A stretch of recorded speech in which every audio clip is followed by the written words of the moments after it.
So let's talk about that. The nootropics. So do you have any of that in your store? Do you sell any of those types of supplements? Yeah, we have plenty of pre-workouts that feature them, and then we have some pill versions that have different, combinations of ingredients, but they're all nootropic based and stuff like that. And it's a pretty growing industry.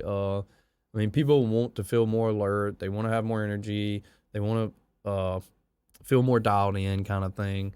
So I get it. Especially, and I'm sure they'll make a documentary about this, but the whole after the amphetamine wave, everybody and their mother's either been prescribed or tried Adderall.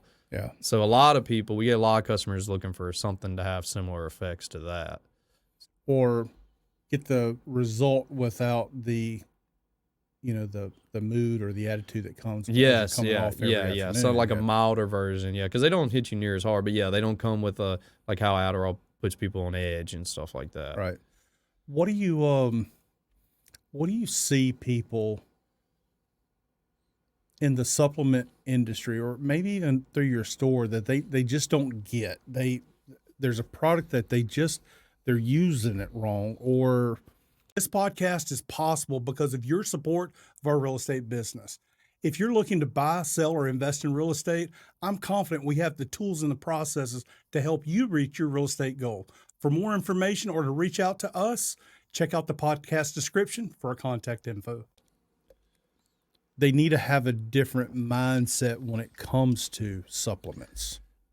They're not okay. The one thing, and I think this is probably pretty basic, but they're not cure-alls and they're not magic pills. That's the one thing that I notice with a lot of my customers, or not a lot, but some every now and then. The disgruntled guy who comes in, Still got to put in the work. Yeah, you get every now and then you get the customer who comes in wanting a refund and says this stuff didn't work for him, and I must have been bullshitting him because I said I used it and he don't look like me, or he didn't do this or that.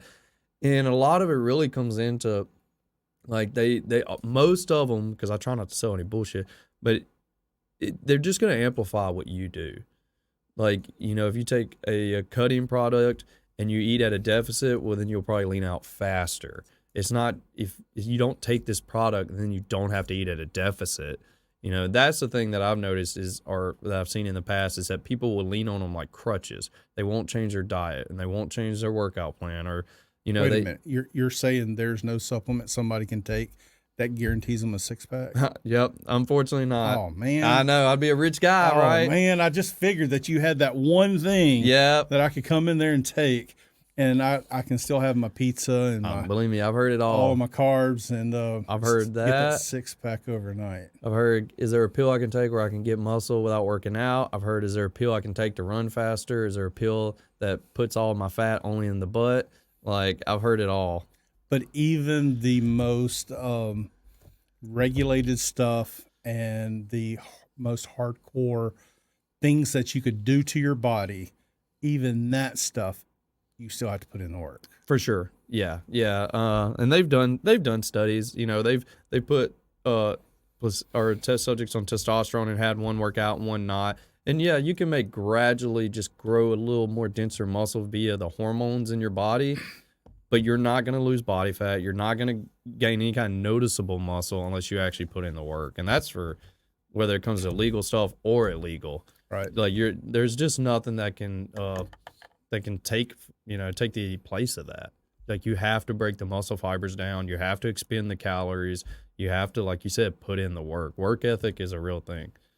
When you're talking with a customer and they're trying to make the decision, should I still stay on this these legal substances versus cross over that line to get the stuff that is going to do something different? What kind of counsel do you give those? I'm sure you've had to have the conversations with people before that are expecting more, and now they know the only way they can get more if they cross this line. Yeah.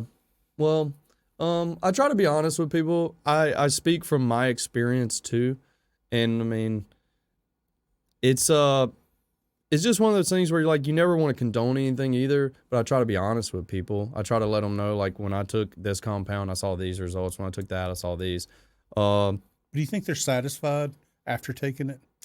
Probably not. Well, I guess it depends on the person. As a whole, though. No, I think the average lifter's probably not satisfied. You know, that's why you're always trying to push more weight. That's why you're always trying to do. I think that might be a personality trait that I think could run in common with a lot of lifters. And I think anabolic steroids can probably perpetuate that, and make it even worse. I do think that it can give people where you don't body dysmorphia, where you don't see yourself the way other people does, and a lot of that too is because the environment you're in. Because it's just rare that, like, let's say you're the strongest guy in your gym, but you may not be the leanest. Yeah. And then if you're the leanest, you're probably not the strongest. And then if you're like the leanest and strongest, you may not have insertions that this guy looks. And he's like, he's 20 pounds lighter, but his muscles just look better. You know, so that's the bad thing about, you know, this industry or culture that I'm Always now chasing something. that, and it's a comparison game. Yeah. Like, you're always looking at the pros, or you're looking at this influencer, or I mean, you're just looking at other dudes in the gym. Yeah. Like, and it's just Life like gets kind that. of rough when you have to start living every day comparing yourself to other people. Oh, I agree. I mean, and I struggle with it at times. I think I've come a long way. I think, because I do a lot of, I don't like to call them self-help, improvement books, you know, stuff like that. So I've kind of changed my mindset on a lot of that, but it can get you. I mean, it's an industry that is ego driven. Like, I'll be honest, a lot of the reason I work out and diet is to look good, not because I am a health nut. When I do my macros, I don't think about fitting in the just healthiest foods. I think about the food I like, and if it'll fit, you know, I may have to cut this out or that out because I'm going too far over carbs, too far over fats, whatever number I'm trying to keep down. But I mean, I do it out of a lot of vanity. The reason that's how I got to love this industry is because I loved the way I started to look. Yeah. I loved getting stronger. I loved feeling more athletic even though I'm getting older. When I see other guys who have dwindled, you know, like I just went to my 10-year, this was a year or two ago, went to my 10-year reunion, and those dudes looked old. And, you know, I don't want to look old. So that's, so I think that kind of stuff can drive the guys to keep wanting to push more, keep pushing more, at least speaking for myself. And I think other tell guys. you, when you hit 48, you still think that you're not 48. I You bet. don't want to look 48, but it'll sneak up on you.